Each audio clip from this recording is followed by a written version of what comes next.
Because we don't know if the strange radiation surges we've been getting are coming from high above the ranch or below it, we've invited a team of experts to come up here and conduct a series of non-invasive tests.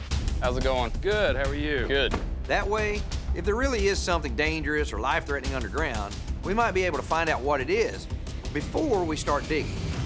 We haven't done experiments yet to look beneath the surface. Okay. So we've been doing some measurements with these signals that we've been picking up, and we've kind of triangulated a few hotspots. And this is the starting line. And anywhere there's a roadway, flat surface along, all the way from the gate on the east end to the fence on the west end, just start mapping it out. Then we'll go from there to the mesa and then maybe out into the field and around the homesteads. Okay. Since there's so much varied area of Skinwalker Ranch to cover, we decided to use two different methods to search below the surface. One is GPR, or ground penetrating radar, which works by sending radio waves down into the earth that will bounce off any solid objects or structures. And soil resistivity, which does pretty much the same thing, but it uses metal stakes and wires to send electrical currents down into the ground. Am I holding a speed that you like there? Yeah, you're good. Okay. It's gonna get a little bumpy here. Yeah, I think it goes without saying, just be careful going through the dips. Yep.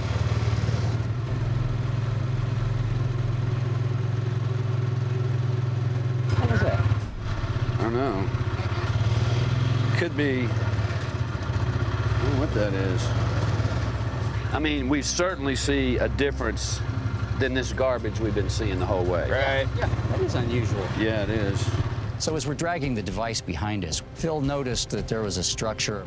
Could have been something mundane, could have something to do with the utilities on the property. So for Phil's benefit, you see that roof over there? Yes. Right in this grove of trees up on the left. We call it homestead number 2. Okay, got it. Got it. Now, look at this right here. Okay. Whoa! I see that. I see that.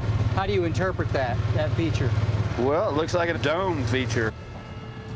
Then we see another interesting anomaly in the Homestead 2 area, and we don't know what the origin of those structures really is. Look, Oh, wow.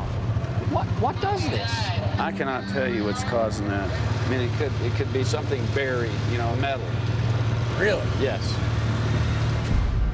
We're seeing very interesting multi-layer structures at depths of anywhere from 8 feet below the surface to 24, 25 feet below the surface.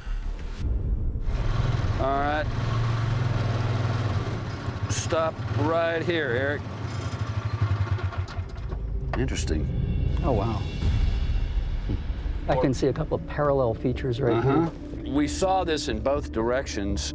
I mean, you may be seeing the top and the base of a possible tunnel, and it opens up as you move this direction. So we're looking at something quite large in here. Oh, wow. I hate to point it out, but, you know, this is exactly where we were when we had the difficulty with the drone survey. So let's get going. Yeah. This is an area where we did try drone thermography measurements, but we were not successful due to some mysterious electromagnetic interference. No connection. We are in one of the most interesting and notorious regions of the ranch. This is Homestead 2. I'm wondering if this is coincidence. Clear as mud, Eric. That's what this place is.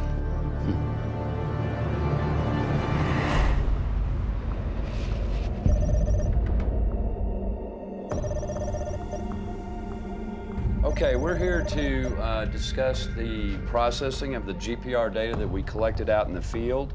I took a look at all the data, and I'm really going to concentrate in and around Homestead 2. So that's what we're going to be looking at on screen today.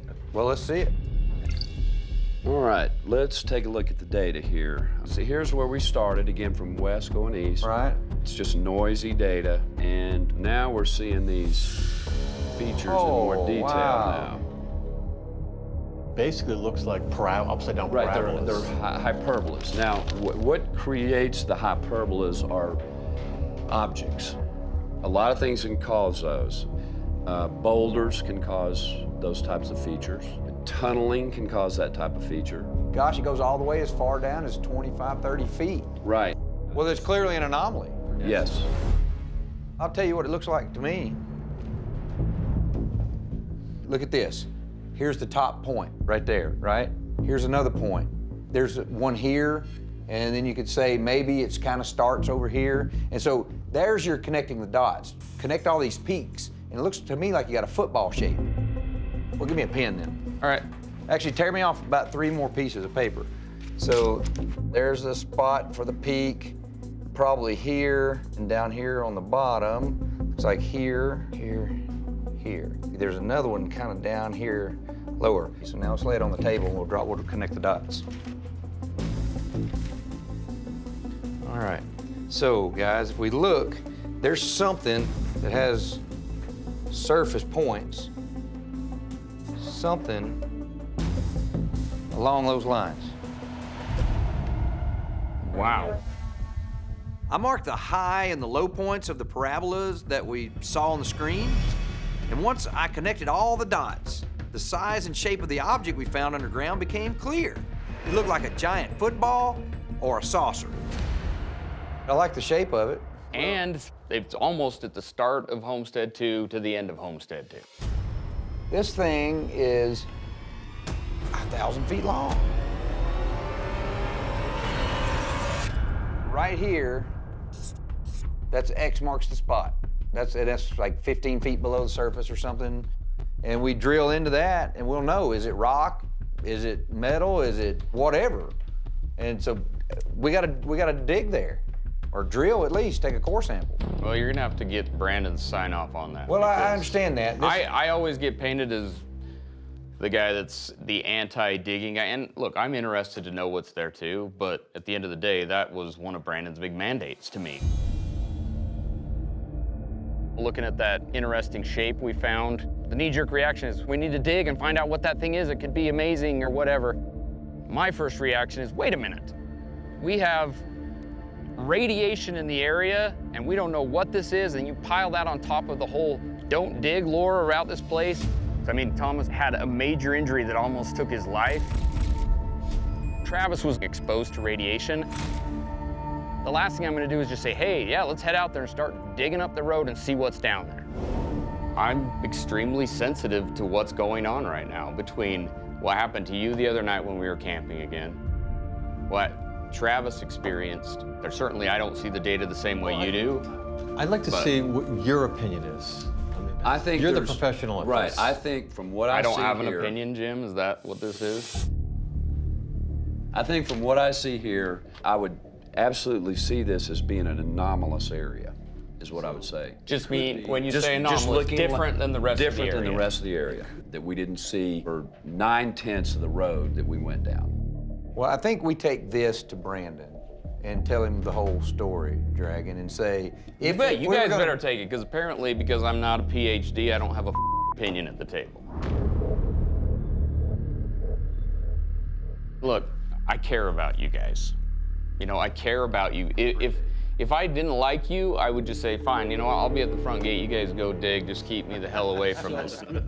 I'm sorry that I kind of blew up there a little bit, but it's just because I'm sensitive, especially now that all this stuff has started happening. And I'm sorry, going back to your analogy, I don't want to poke a hornet's nest that has radioactive hornets come I've already flying been out. stung once by Yeah, it, right? I know.